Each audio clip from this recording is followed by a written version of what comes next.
All right, we're going to go ahead and do law of cosines. This is geometry semester 1, unit 4, I believe.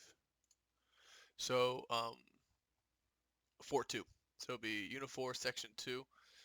This is the study guide. These are the formulas for law of cosines, and we'll discuss a little bit more, but they are on your study guide, so you're responsible for grabbing that information. All right, so here's our problem. It is considered two stars, star A, star B. Star A is 35 light years from Earth. Star B is 40 light years from Earth, viewing from Earth, so we're going to start with Earth.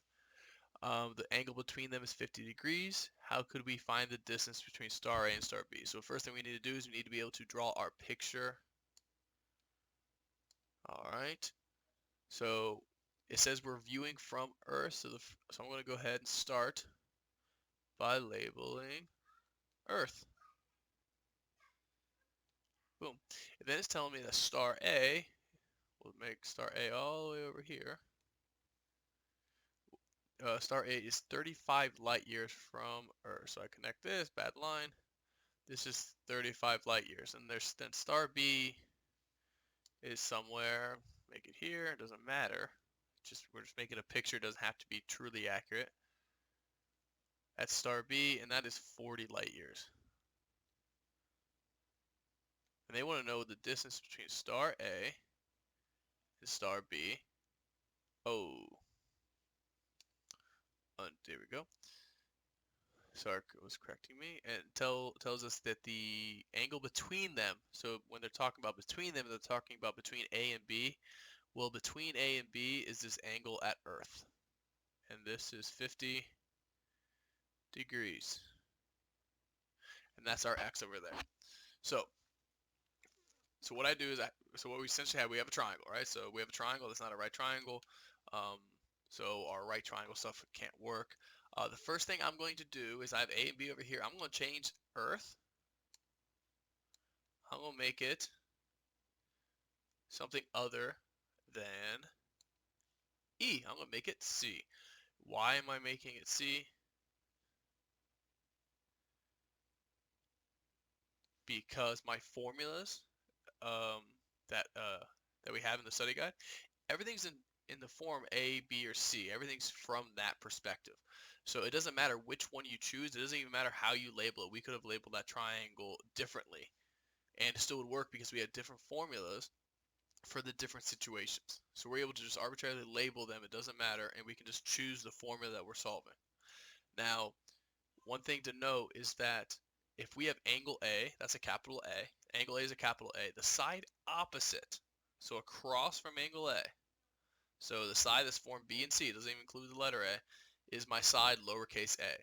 So capital A is the angle, lowercase a is the opposite side. Capital B is my angle, lowercase b is my side. Capital C is my angle, lowercase c is my side. So what am I solving for? No, well, I'm solving for C. So I need to write my formula. Well, it's c squared equals a squared plus b squared minus 2 times a times b times cosine of c. And again, we get that formula right from the study guide. And that's a bad c, so we'll go ahead and correct that. Make it look a little bit better. Cosine c. So I need to plug in what I know. I don't know what c squared is yet because I'm solving for that. So I have c squared.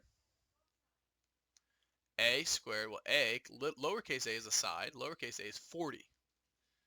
So we have 40 squared.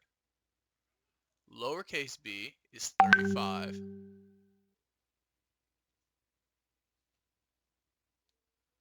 And then minus 2 times a, well, a again is still 40, it's lowercase a. Lowercase b is 35. And then we have cosine, which is a function, and then capital C. Well, capital C is the angle, which is 50 degrees. All right, so I have everything just plugged in. Boom, So we have c squared equals. So I'm going to go ahead and grab my calculator here so I can do some of this math. I'm going to do 40 squared is going to be 1600. Oh, so we have 1600 plus 35 squared is going to be 1225. Now we have 2 times 40 times 35, so I'm going to type that in. 2 times 40 times 35. Now if I go ahead and I'll go ahead and add cosine of 50 in here. And if you're using Desmos or you're using a graphing calculator, you need to make sure that you're in degrees. If you're on Desmos, if you go to the wrench in the top right, click that, and at the bottom of the little pop-up box, you'll see radians or degrees. Just go ahead and click degrees. So if I go ahead and type in cosine of 50, so it would be 2 times 40 times 35 times cosine of 50, I get a decimal. So I am not going to do that. So what I'm going to do 2 times 40 times 35, and I'll explain in a second. So we get 2800. And we still have the cosine of 50 being multiplied as well. Alright, so we're going to continue to simplify. We have 1600 plus 1225 is going to be what, 2825, if I can math, which I might be able to, minus 2800 cosine of 50 degrees. Now from here, I'm going to stop because our last step is going to be entirely on the calculator, but I need to go over something. I need to talk about a couple things here. First things first, rest in peace, Uncle Phil, but this cannot happen. You cannot subtract 2825 minus 2800. You can't do it. You got to stop. All right, because right here is multiplication. So this multiplication goes ahead and it trumps the subtraction, right? PEMDAS. So we have to take care of this multiplication before we would ever take care of this subtraction. One of the most common mistakes that students will make is they're going to do this subtraction and they're going to multiply cosine of 50 by 25, and we're going to get the wrong answer. All right, so you have to do the multiplication first. Also, remember that we are solving for c. Our formula is for c squared. So how do you get rid of a square? You square root. So we need to square root this whole thing. So what I'm going to write here is a simplified version is c is equal to the square root of 2825 minus 2800 times cosine of 50. All right, so that's what I'm going to do here. So I can't just subtract this. I have to maintain the multiplication. I don't want to multiply yet because I don't want to round in the middle of a problem. If I go ahead and I multiply that cosine of 50 prior to doing the square root, if I don't do it all at once, I would have to round whatever answer I get, and then I would take the square root and then I would round again. Generally, you don't want to round until the very end of a problem. So I leave it like this. I'm just going to pick up my calculator, or you can plug into Desmos, and I'm going to do the calculation here. So I got 2825 minus 2800 times cosine of 50. Close that parentheses. Do double parentheses there. And I get 32.0186, so 32.02. So C is equal to 32.02 degrees. And that's it. So that's all the information we have. This is my final answer down here. So go ahead and just box it out, right? Now I guess I'll go ahead and do one more example just to prove a point. So there's our answer. Now next example, I guess I'll probably do a couple more. I'm going to just draw a triangle and it doesn't matter. I'm just drawing a triangle. Cool. So there's my triangle. I'm going to make this angle 71. Actually, no, I don't want to do that angle. I'm going to make this angle 71. I'm going to make this side 14 and this side 10. All right, I want you to solve. I want you to solve for all information that you can get. Okay. first thing we want to do is we need to label the angles here. So again, going back to what I discussed a little bit earlier, is that it doesn't matter, it's arbitrary how you label the angles. Is I could label this A, B, or C. I could do that. That's perfectly fine. I have a formula for it. Or I could label this A, B, C. Cool. I have a formula for that. That's neat. It doesn't matter how you label it, is my point. All right.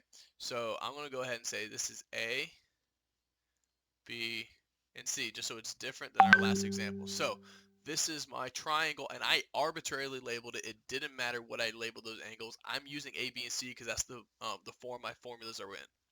All right. So with all this, I know that this now is little b, this is little a, and this is little c. Well, what am I solving for? I'm solving for little b. So I need to go and get my formula. So you can look at your study guide and write your formula down. Well, the formula is b squared equals, what happened to my little cursor? Changed. It's going to be a squared plus c squared minus 2 times a times c times cosine of big B. Now I'm just going to go ahead and I'm going to plug in and simplify. Well, little a is 14, so we're going to have 14 squared plus c squared, which is 10. Oh, sorry, c is 10, and we're going to do 10 squared. And then little a is still 14. Little c is still 10. And then a big B, excuse me, so we have cosine, and we have big B, that's going to be 71 degrees. Excuse me for my handwriting here, I got a little bit messy there. Apologize. Let me get this more over here. I think that would help. Excellent. So, same thing I did before. I'm going to go ahead and simplify this slowly. 14 squared is going to be 196. 10 squared is going to be 100, hopefully. Minus 2 times, so we got 2 times 14 times 10, so it's going to be 140 times 2, so 280. And then we have cosine of 71 degrees. And then I'm going to go ahead, so b squared, well, this is going to be 296 now, minus 280 times cosine of 71. And now what I'm going to do is I'm going to say b equals the square root of 296, oop, get rid of that, 296 minus 280 times cosine of 71 degrees. And then I'm going to go ahead and plug that into my calculator and get my calculation. So give me 1 second while I type it in here. It's going to be 296. Remember, we cannot subtract 296 and 280 because of PEMDAS. All right, what I got here is 14.3. So we're going to say that B is 14.3.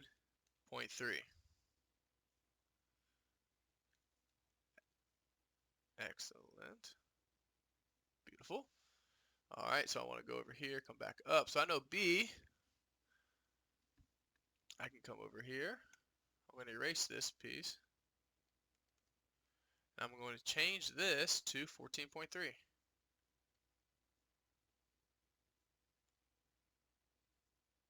Excellent. Hopefully I didn't make a mistake. I'm kind of spitballing here.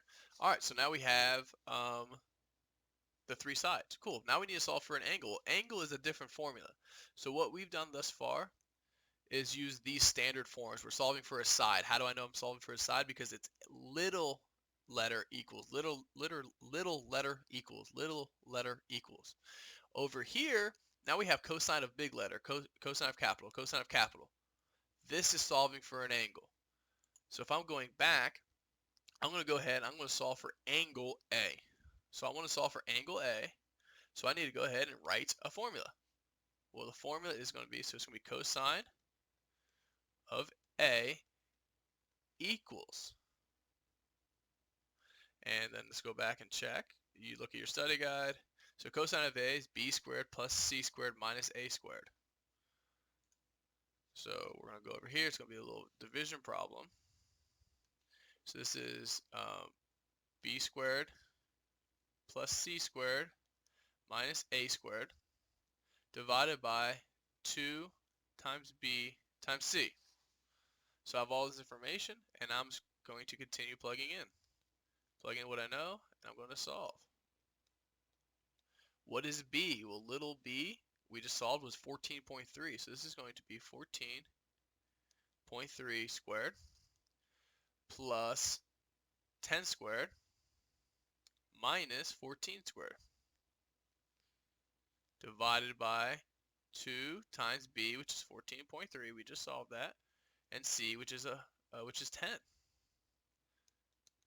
So I have cosine of a. Well, 14.3 squared. I'm gonna need to get the calculator for that one. It's gonna be a little bit over 196. 204 and 49. And I did not have to round that, so we're okay. So 204.49 plus 100 minus 196 divided by 2 times 1, 286. Is that right? Yep, 286. Double check myself. Still kind of early in the morning, I guess. Blame that. So we have 286.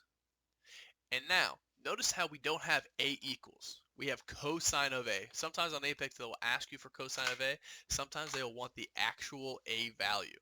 Well, just like how addition is subtraction, addition is the opposite of subtraction, multiplication is the opposite of division, squaring is the opposite of square rooting, there is an opposite of cosine. For me to get rid of cosine, I can do cosine -1, which is the inverse cosine. Now I'd have to do it to both sides, just like you would do anything else. So I do inverse cosine of both sides, and that essentially cancels cosine on this side. So what this does, it gives me a equals, angle A equals inverse cosine of this stuff.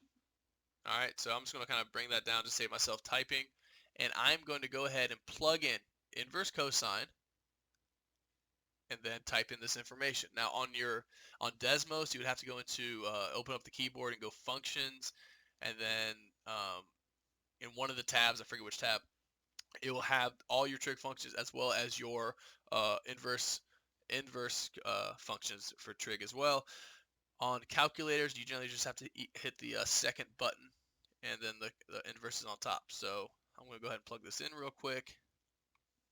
So I have 204.49 plus 100 minus 196. I guess I could have simplified that, but we'll be okay. So I have that divided by 286. And I'm getting 67.71. And we're going to find out real quick if I did wasted time or not. We have 67.71. I don't know if degrees. That's what A is equal to. So if I go back to my original problem, that tells me that A is 67.71. Well, now I have all three sides. I have two triangles. Well, how do you find the third angle, or two angles of the triangle? How do you find the third angle of a triangle? Well, all three angles add up to 180. So all we got to do is subtract. So we do this subtraction, 180 minus all of them, and we get 41.29. So C is equal to 41.29. So what we just did is we took a triangle, we arbitrarily labeled the sides, or labeled the angles using A, B, and C. Capital letters represent angles, lowercase letters represent sides. And then we used our standard form equation to solve for side B.